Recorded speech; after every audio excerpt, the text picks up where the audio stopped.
downtown Tucson and some of the things that have happened in this community over, well, we'll go back at least into the 1920s in terms of some of the archaeological efforts in the downtown area. And trying to look at some of the ways in which archaeology and trying to understand this community by, in many cases, newcomers, and how some of the folks who have been here for a long time have responded to changes in that downtown environment during the urban renewal process, how we have tried to pull together a program called Rio Nuevo, where there was a commitment to local community history, customs and traditions, and how sometimes things have gotten off track. And I hope to try and make the case that at present we're seeing things maybe moving back on track. And so, a couple of questions. How many folks have been up to the top of a mountain and just gazed out over the Tucson basin here? Good. That's a good start for things. How about, have you been inside the current Mission Garden over on the west side at the base of a mountain? Taken a stroll or a tour through the reconstructed Presidio in downtown Tucson? All right. Well, we're going to cover some ground that a lot of you have covered already. And I think that trying to put a little bit more context in some of these developments down there. And this first slide here covers side by side in those two parts of that photo by Adriel Heisey. In the foreground, in the earthen exposure there, that's the 4,100-year-old set of pit houses, place where early maize was found that dated to 4,100 years ago, and immediately adjacent, still extant in downtown Tucson, right off of Congress Street, modern apartment buildings. So 4,100 years of Tucson's its past there, right in one little illustration. So what I'd like to do, because some of the photos jump around, I want to just sort of give a little context to start with. You will see this photograph a number of times, the so-called Watkins photograph taken from up on top of a mountain in 1880. The line across the middle part of the image there is the railroad, which had arrived that same year. And this is a critical sort of perspective on the agrarian Tucson, looking down there on the floodplain and seeing the fields and so on. This is a view from last Saturday from the same location. Our reconstructed Mission Garden, the freeway that divides the downtown area, and the urban Tucson in the background there. And from 2010, a photograph that Henry Wallace took from a helicopter that basically reverses that Watkins photograph. So you've got the railroad here in the foreground and looking across the valley back towards a mountain. And again, urban Tucson, obviously here in the foreground. So some of the landmarks that I'll try and consistently show you over time. A mountain appears sometimes with its red, white, and blue colors, and other times with its white colors. And this, our tallest downtown building, is often a place that you can see in the images. The base map that I'll try and work with in looking at greater downtown, Speedway at the top, Congress Street running right across the middle, intersecting with the interstate, a mountain off here on the side, down to 22nd Street, and we've got 4th Avenue and the Broadway underpass over here on the right. So this is my approximation of the downtown on the east side of the interstate and the river down there. So I've highlighted that. And on the west side, the area of interest and concern will be this highlighted area there. And the link that is in the process of being made between those two, this is the alignment coming from actually starting in the University Hospital area here, running through the university, and then coming into downtown, going down Broadway and Congress, and looping out over here on the west side. So hopefully that will at some point bring this all together. And if you haven't been downtown, or if you feared to go downtown recently because of this construction, it's getting very close to being out of your way. And for the folks who are may fear downtown, I want to take a quick break and look at another place. Rito River, Stone Avenue, Wetmore, and Oracle. Anybody recognize that? The Tucson Mall. We'll highlight the road around it for context there. So I'm going to use the mall as a scale for looking at downtown Tucson. So we'll take that little white line and lay that over downtown Tucson.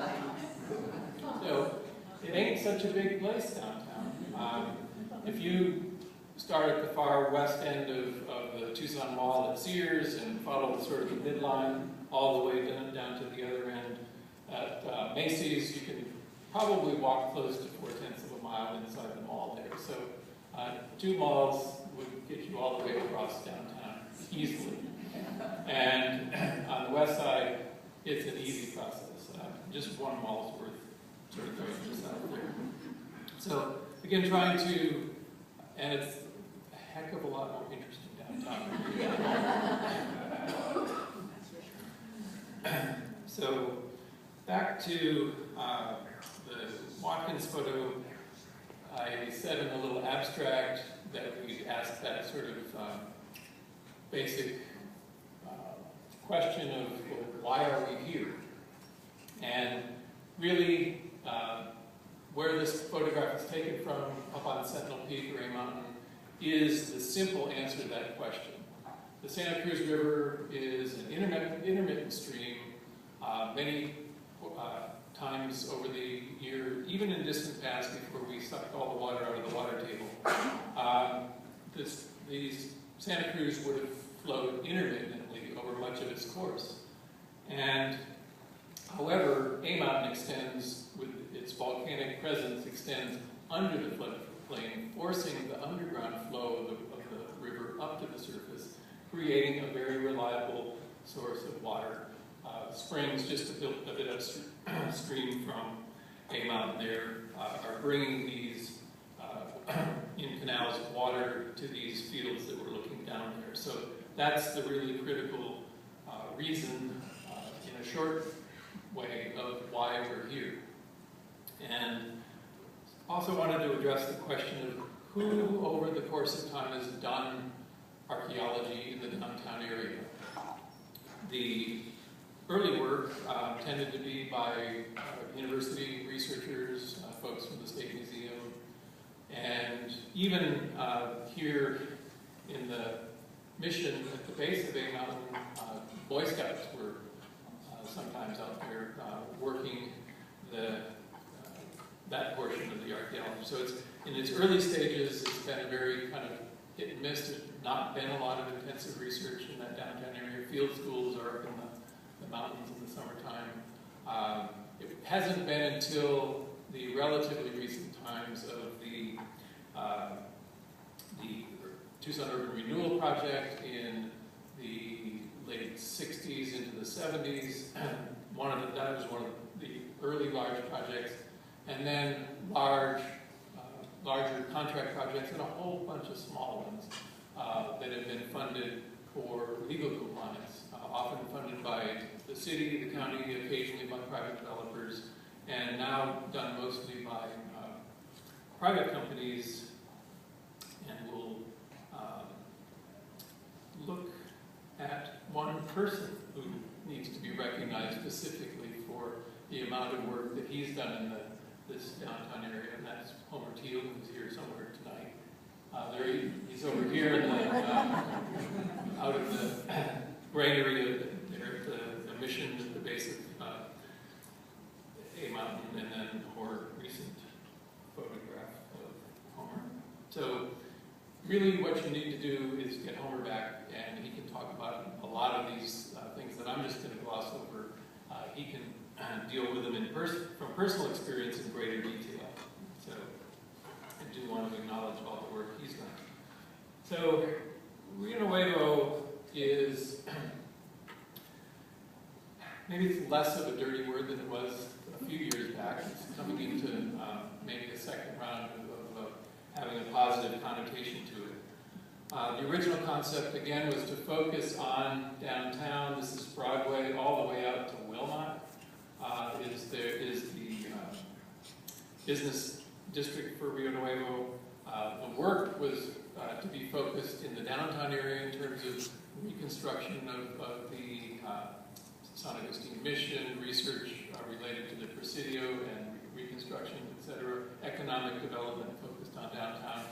But the district was made long and skinny like that because Elcon Mall and the Park Place Mall were going to be the things that generated the increases in sales tax that were going to fund that program. And again, there was a good bit of archaeology done at the kickoff of that program, about $2 million worth. Desert Archaeology was the lead contractor on that.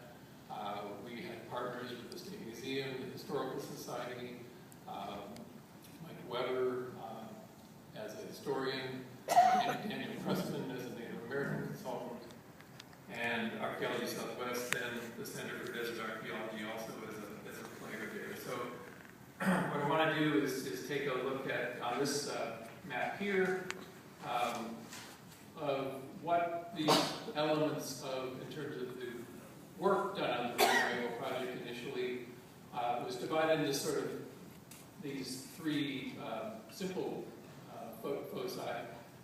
Early farming in this area, the focus on the San Agustin mission and the mission garden in the green area, and work over in the Presidio on the right-hand side there.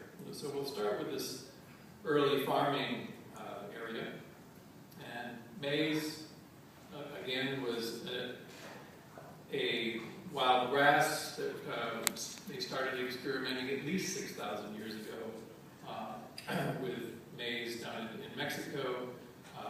Gradually over time, the changes in maize made it more productive. And about 4,400 years ago, it really started to move out of that central Mexico area and went both north and south. But it got to the Tucson basin again, that 4,100 years ago. And it's made a huge difference. Recent research over this kind of 15 to 20 year time frame has really revealed what a special place Tucson was in that early farming. And so this is Congress Street again, the interstate there, and that little highlighted area is what we started off with. This area, right in the, so those little white circles are actually pit houses that date to this time period. And you can see the person on the left there is actually crouching in one of these. They're very small, and there was not only maize in the deposits there, but even some of the early ceramics found in the area. Very tiny little vessels, probably used for special purposes. And so this really kicked off the realization of the great time depth that we're dealing with here for farming in the Tucson area. And this was one of the earliest phases of the Rio Nuevo work. That work also, again, a mountain, the river, and so the purple lines there are the historic period field boundaries and irrigation canals that watered fields. And all those blue things are various newly discovered below the surface canals that were below the surface of the floodplain. The least. It's very hard to date, directly date irrigation canals. So one of those is in a stratum that's geologically dated to about 3,500 years ago. So we have maize back 4,100 years and have indications of irrigation at least 3,500 years ago. And that's in that early farming area right there. Up at the Ida Road wastewater treatment plant, there was the opportunity relatively recently to see what the implication of finding canals was like. These are about 3,000-year-old actual fields preserved beneath the deep flood deposits up there. The light-colored soils that are marked with the white are the berms around little field areas, and these are ditches taking water out to those, the secondary canals, and those secondaries are coming off of canals that are actually coming off the river. So we'll go a little closer here. You can see this was actually an experimental reuse of one of those ancient fields, and you've got a person there for scale. And again, at the base of a mountain there, an abundance of pit structures, the residential structures. On the right there, someone excavating one of these little circular structures, a reconstruction of what they would have looked like with their superstructure. Some of the archaeological evidence of a burn one of these houses, showing that the pattern that we've got in the upper left there is actually based on archaeological field evidence. And looking, again, another aerial Heisey image, looking down from above on you can see a whole series of the pit structures, some of them excavated partially, others completely. And notice the kind of circular structure of the way these are laid out there on the right side. And up here in the upper left, a much larger house referred to simply as a big house. Probably a special use structure, maybe for group meetings, ceremonial purposes, that sort of thing. This had been observed at the site called Santa Cruz Bend there, where Miracle Mile crosses the interstate, and same kind of somewhat of a circular arrangement of houses here in the foreground and one of these big houses in the background. So just an insight into how one of these settlements might have actually looked on the ground back in ancient times. Well, we talked about tiny little potsherds. Storage with these crops, these maize crops, would have been in large underground storage pits. So we see a lot of those in these early sites like this, and we can store for archaeologists in these as well. But about the first half century AD, you start to see ceramic vessels that are much larger in size. This one, you notice also the shape of the house has changed. It's squarish with slightly rounded corners, and that pottery vessel spread over the floor there was able to be reconstructed into this vessel, and even has a little shirred cap. So again, the idea that the initial development of pottery here was probably to provide better storage for the grains they're growing in their maize fields. And at the mission garden there on the west side, this is that's Homer, and he's sitting there. Is an early one of the circular structures out there, and also some of the early ceramic houses that were documented in the mission garden area. And another area up top there on top of Tucson Hill, the Paul and Susie Fish have been working at that site and have early ceramic, probably a little later, more of the Tortolita phase, the second half of the this early ceramic period dating after 500 towards 700 AD. So again, that east side has shown a really strong evidence for early occupation out in the floodplain. So I want to jump forward quite a long ways before we leave the west side. One of the earliest views from up on Sentinel Peak is Bartlett's 1852. He was on the Boundary Commission, did a sketch, and later converted that to a watercolor from up on the side of the mountain there. And when Father Pino made his early visit in the 1690s to through the Tucson Basin, there was a small little community there at the base of a mountain, Tucson, and where Tucson ultimately gets its name. And Pino, though, was clearly much more impressed with the San Javier and the quantity of people there, the richness of the fields, but he's definitely noted people from here all the way on down to the junction with the Rito there on the Santa Cruz, small little rancheria type settlements through that area. But in this is documenting a Franciscan chapel and the so-called two-story adobe convento structure out there. And again, Tucson, the Presidio and the village in the background there. And moving into the 1880 Watkins photograph again, we'll get a little closer down there in just a second, but the convento structure is visible there, but the chapel is gone by this time, so less than 30 years later. And then the mission garden is visible there.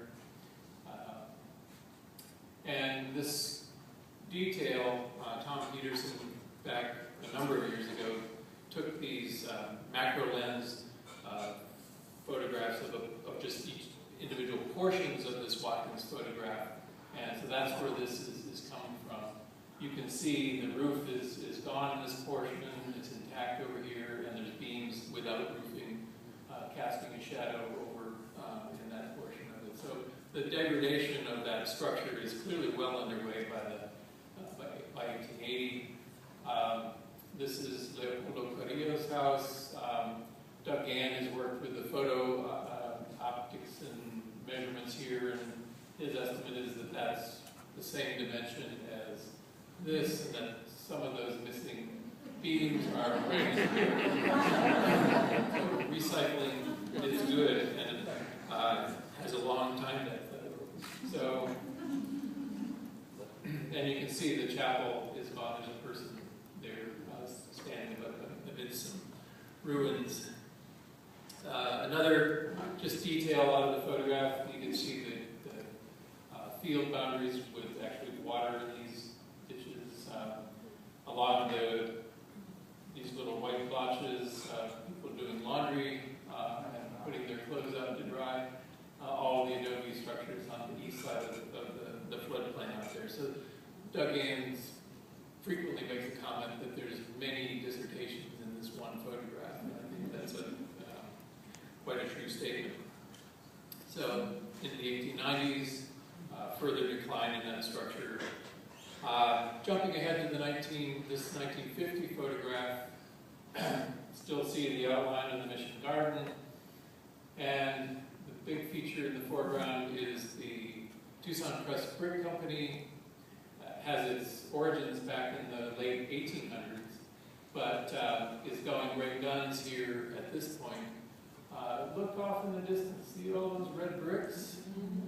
Well, this whole stretch along the base of A Mountain, the rich clay soils down there were used for particularly the Tucson Press Brick Company, great brickyard, and there's another one that I don't remember the name of. So 3 major brickyards along this stretch of the Santa Cruz.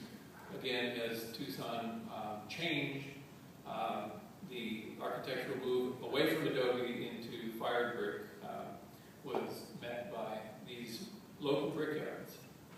And if you can see, that is a giant lake. They borrowed soil for the clays. There's another small puddle of water there. So they're developing all these holes that are in the floodplain out there. And by 1953, Tucson started putting a landfill right at the base of the southern base of where Mission Road comes around a mountain there, and worked their way northward over the next few years until they got north of Mission Lane here. And in 1956, this was the last standing wall there of the San Agustin Convento. So, and that was one thing that the work this time around clearly confirmed, is that there are not portions of that convento structure still preserved. It was entirely removed for landfill. And but some of the western portion, the granary that we looked at Homer standing and the early photograph, the foundations for that were still preserved. There are still, and the native cemetery is also at least partly preserved. There have been a lot of burials removed from that earlier, so it's not entirely gone. Doug Gann worked with the incredible series of photographs that were taken over time of the mission. He also worked with the archaeological data, and even with someone who made a real model of the convento structure and found a couple of errors or inconsistencies in Doug's work. So this, I think, was the 13th version of Doug's developing the different views of the whole mission complex there. So let's jump over to the east side of the river, and we'll tighten the view down into this red box here. And a lot of the focus here is going to be on the Presidio, and it's just been an interesting progression of the way the community has found bits and pieces of the Presidio, lost bits and pieces of the Presidio over a fairly lengthy time period. And the map that we've got copies of up here, this is that map. It will also be online if you want to download it from online. But this is the, probably not every, but this is the majority of the downtown projects are highlighted here.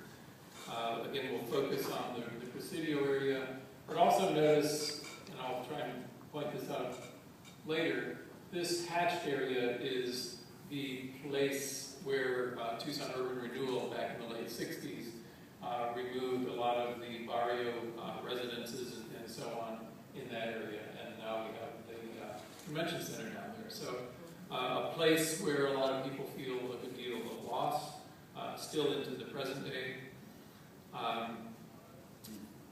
This is the last standing, at least photographed standing piece of the Presidio wall back in 1915. This is the second Pima County Courthouse there in the background. So we're right next, we're within the footprint of the current domed courthouse downtown. And it was gone by 1918. When that second courthouse burned in the late 1920s, there was actually, they encountered in building the current domed courthouse down there, remnants of the Presidio wall running through the central portion of that new courthouse. And this is a city news editorial on how the city should act way back in 1929 to take charge of the work of excavating the old wall with the idea of preserving a considerable segment of it. So even back in the late 1920s, this idea of celebrating Tucson's Presidio was out there. This is the sketch during that construction process. So north is off to the right. This is before the new addition on the southern end of the courthouse, so the dome is here. So the alignment, it was documented way back in 1929 and then lost for Homer to find in the 1990s when he got back out there again. In 1954, a structure on the northeast corner of the Presidio was demolished to make a new parking lot. And George Chambers of Tucson newspapers, a very active person in the Historical Society, was made aware that there had probably been an exposure of some of the Presidio wall down there. So this is University of Arizona students out there for a short segment of time in December of 1954, exposing a pit house, which is overlain by the Presidio wall there. This too created a really big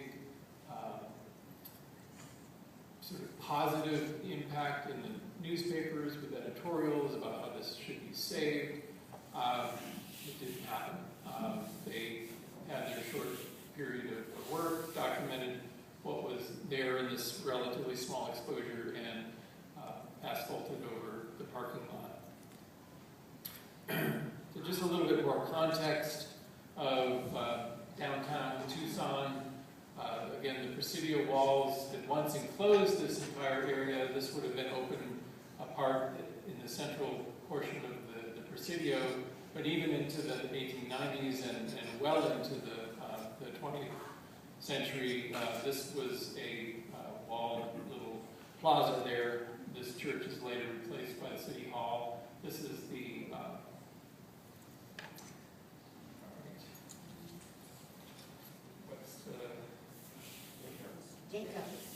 Jacob's house, thank you.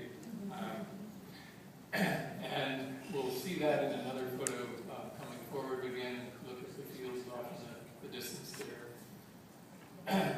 So, urban renewal times up to the late 60s. There's the image we were just looking at. This is the status of the Jacobs house in the late 60s. It says bail bonds. So we've had a very significant decline in this very much an upper class original Adobe house. Homer tells me that while this was demolished, the Historical Society actually has an exhibit where the furnishings, doors, some of the things that were in this house are actually on display there. So that's where the Jacobs house used to be. And this is the City Hall, so that little plaza that we were looking at, this is the current domed courthouse. And this is the underground parking. So that central portion of the Presidio was basically gutted when that parking lot went in. And you can still park there today. And there was some archaeology done down in that area. These are excavations going on in the downtown area as part of the Tucson urban renewal. And even looking at downtown, you can see there's a mishmash of streets, but this segment is oriented really around the Presidio in terms of the alignment of streets, a little off of north there. Here's a closer view. It was a difficult thing to even be certain where the walls were beneath the ground. And one of the strategies, here's the courthouse. This is City Hall over on this southwest corner.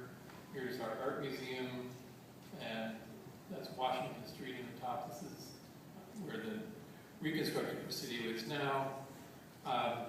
Just point out Alameda Street, you notice that's the main gate, so Alameda would have followed where the main gate was originally, the entrance to the Presidio. In the exact date of this, I think it was early 90s, a gas line was put through the Presidio Cemetery. So that's the courthouse in the background, the library back there, And in this 3-foot wide trench area, 20 bodies, pretty much complete skeletons were encountered, and portions of roughly 100 persons total were found. This cemetery had been used and reused. One burial would be intruded by a later one, and oftentimes the leg bones and the skulls would be laid down adjacent to the new burial and so on. So it was a very intensively used cemetery. Trying to be a little bit more proactive, document where things are, and try to avoid those kinds of construction project discoveries like that. So using ground penetrating radar this is the City Hall parking lot, pulling that over the surface, trying to find indications of where the walls might be buried below ground. Got a pretty interesting signature of a possible feature. This is radar that goes down, bounces back, just like what the cops use to check your speed when you're driving. So that, with some grant funding and got on the ground there, and the first whack at things, we found that really was part of the original courthouse and the jail structure behind it, and we did not encounter the wall the first time. Then when Pima County redid the interior of the courtyard, we got it and actually cut through this sidewalk, which had a wire mesh reinforcement material, which bounced that radar signal right back, so we weren't penetrating through that. But when it was cut through, there's part of the wall is running through here, and down at this other end is where this element is being photographed there. So after that, moved to the west side to see if next to the Tucson City Hall there might be a portion of the wall preserved there along the west side. And this is a view down in the late 1990s from the top 10th floor of the City Hall, looking towards the west. So a little bit closer view here. And so there's a portion of the Presidio wall running north-south through here. This is part of a room that was related to the Presidio, an earlier room down below. That turned out to be the location of the Presidio blacksmith. And so Jenny Adams was analyzing the groundstone, which looked like standard Native American groundstone, and she asked Homer, should there be metal on this? And so it was a bit of an unexpected discovery to find evidence of the blacksmith there. And the complications of the fact that this hotel had been built over the location subsequently. So part of this curved wall here is actually some of the garden retaining wall here of the hotel much later, down at the other end, so it's curving in a different way. So it's a complex place to do archaeology. You have a lot of building and overbuilding and demolition, and it's an interesting place to work. Well, we've finally gotten ourselves up to doing work related to Rio Nuevo, and this is from the top of the building immediately, what's the name of that building? Transamerica Building, thank you. I don't like that building, so looking down on the parking lot there, and I hope no other archaeologist ever has to use parking spaces as a sample unit. But that was what they wanted to reuse the parking lot after the archaeological testing was done. This wasn't the full excavation prior to development. But so Homer got to pick a set of parking spaces and use those as his sampling units. And it actually was fairly productive. That pit house that had been exposed back in 1954 and a segment of wall, and documenting that that wall actually went only a short way and turned fairly sharply. And that pit house from the side, and this little pit in the corner there, you see that sort of a light colored thing turned out to be a glass pickle jar, and people started talking about time capsules, and so Homer created a public event in downtown Tucson there, right in the parking lot. Mayor Bob Waka, one of the city council persons, the city manager, John Jones from the, so a lot of the city folks there from Moreno.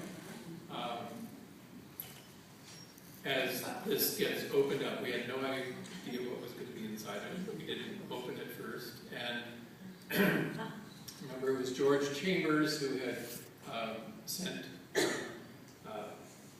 folks out there in the first place, Tucson newspapers, and he left this note behind, which it was incredibly appropriate for the to whoever may be as much considered by and more successful in arousing public interest in the importance of preserving this historic site. So almost 50 years later, this finally comes to light. Mr. Chambers long gone. Another just view of this light gray area was what was exposed back in 1954. So that was all the little look that got taken of the Presidio northeast corner back at that time.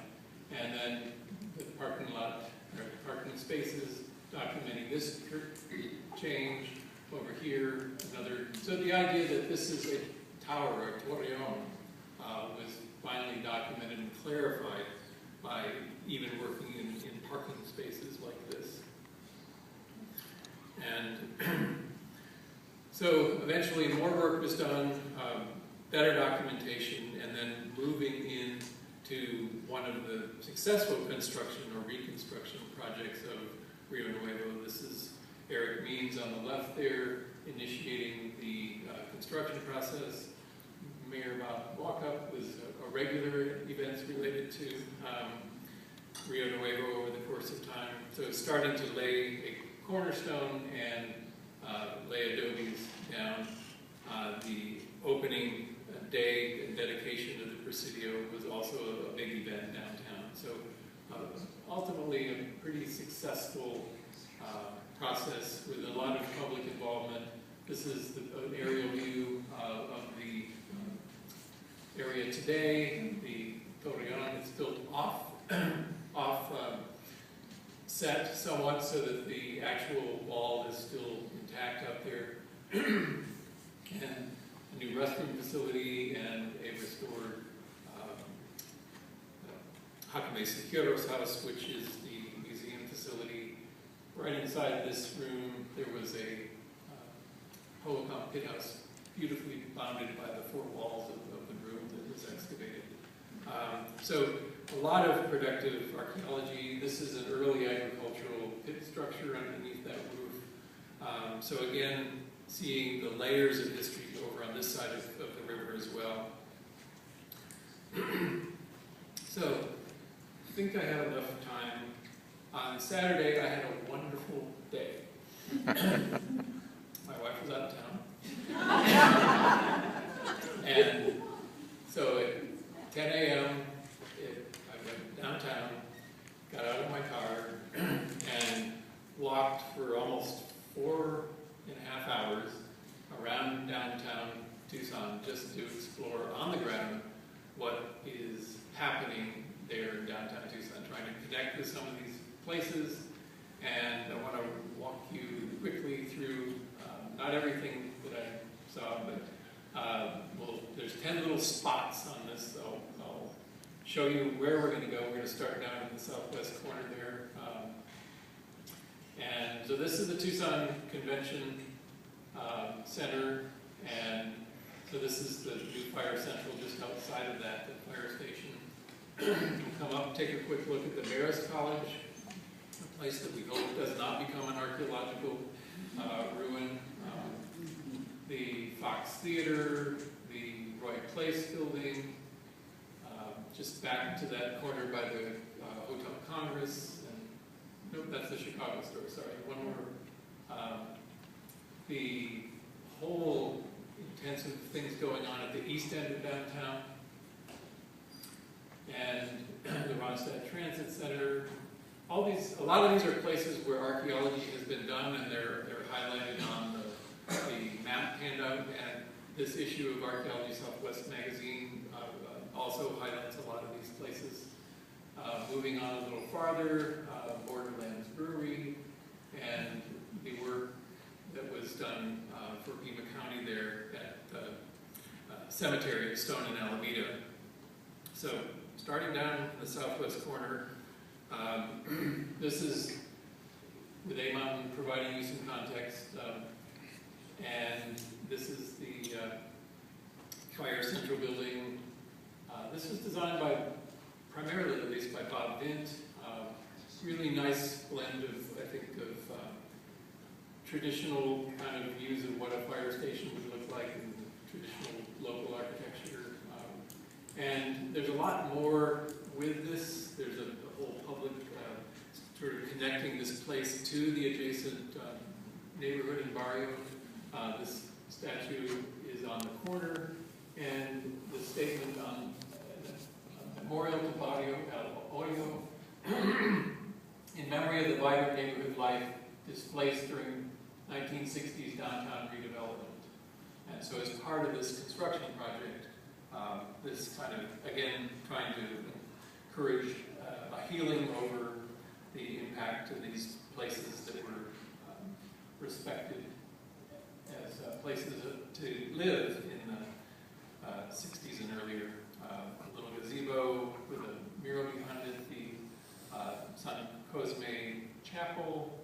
This was built in 29 by volunteers from the neighborhood, became part of the Tucson Diocese in 1931, rehabilitated in 2003. A little view of the mural in the background there with the, identifying the various barrios. And so again, a modern construction, again, trying to make connections to the past. Marist College, this was a 3-story adobe structure built in 1915 as a school. It was a boys' school. It was initially an integrated school, which was atypical for Tucson until after the mid-50s.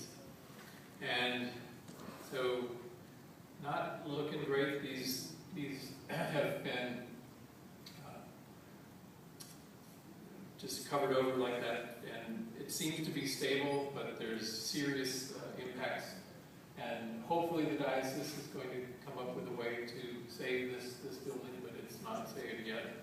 This is just a view of the north side. Very impressive building. One accomplishment of the downtown rehab work is obviously the Fox Theater, bringing people into downtown for musical events, movies, etc. The Roy Place building, Pima County, it has taken off the really ugly facade, which still is present back here, but it's about to go into the next phase of restoration. Brought it back to its original look when it was among Montgomery Wards. Chicago store finally went from its ugly red boarded up windows and rehabbed itself. So money has been moving into this area. City grants and other sorts of things have helped this process. Good restaurant to stop in and get some ice cream or whatever. The folks at Hotel Congress, over the course of now a decade and a half at least, have really been an anchor in this east end of downtown. And in the background, you can see all of the new construction going on there's a parking lot and university dorm structures, and World of Beers is going to be the anchor tenant in one of the apartments down there. So I stopped at this new restaurant proper, but noontime was able to have a glass of wine, drink some water, have a salad, and continue to walk on. This was where the old Greyhound bus station used to be. This is the Rialto Theater.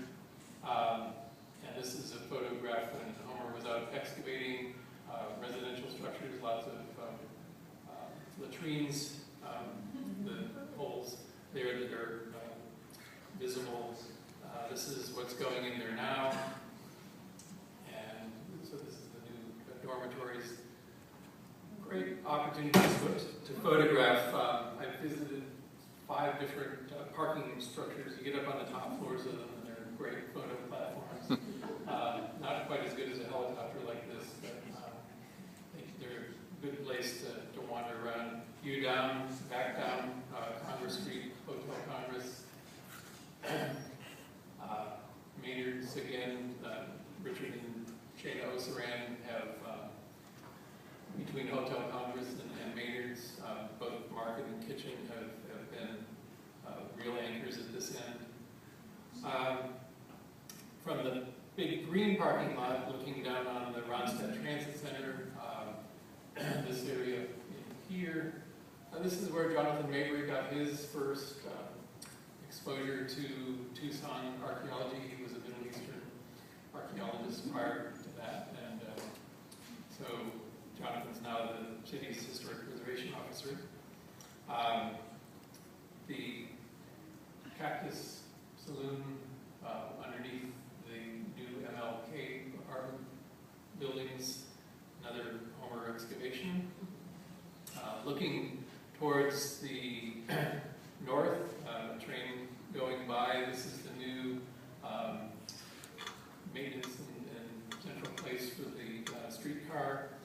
And this is one of the empty lots that was actually excavated by Jeff Jones, where the Wyland bottling company was in the late 1890s into the early 1900s. A little farther down the street, this is one of my disappointments. I found out that even though it was getting close to 3 o'clock, I would have to wait another hour for these guys to open. They're open from 4 to 10, Wednesday through Saturday, if you plan your walks down there. So a microbrewery along Toole down there. And finally on this side of the river, again back to the that space there from our opening photograph, that was where the Stone and Alameda Cemetery was, the first cemetery of Tucson as a city after the Presidio. Almost 1,400 portions of almost 1,400 different human individuals recovered from that. Nearly 1,100 of the grave holes. And this was the size of the designated cemetery area when it was established there. And fortunately, here's Toole. This actually seems to have defined a pretty good boundary to that. So it does suggest this was designated before the railroad came through, and so it doesn't look like, even though there are reports, I believe, of occasional notes related to burials and the railroad, it doesn't look like that was a very big problem. And this is the new county court structure that's going to be built on that parcel right now. And want to end up back on the west side. Looking down, again, you can see the progress happening with the Mission Garden. planted out. And this is the Cushing Street Bridge that's going to bring the streetcar over to the west side. And I walked along that. And these are really interesting little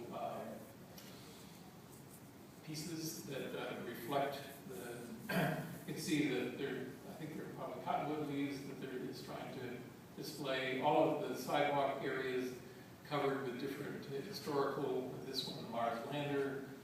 Lots of them are much more distant in the past.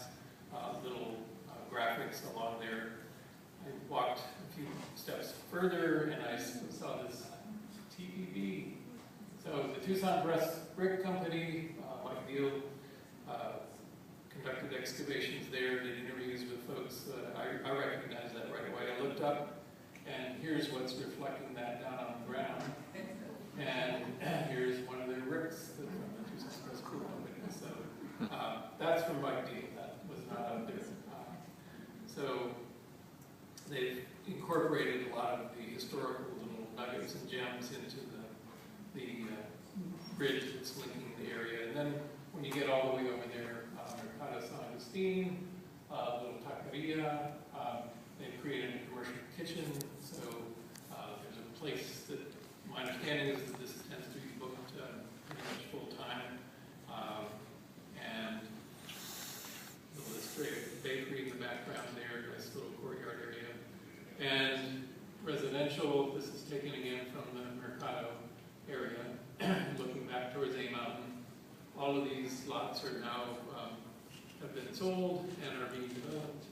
And this parking lot is actually where those initial early agricultural 4,100-year-old pit houses and corn kernels were found. So it takes us back to where we started.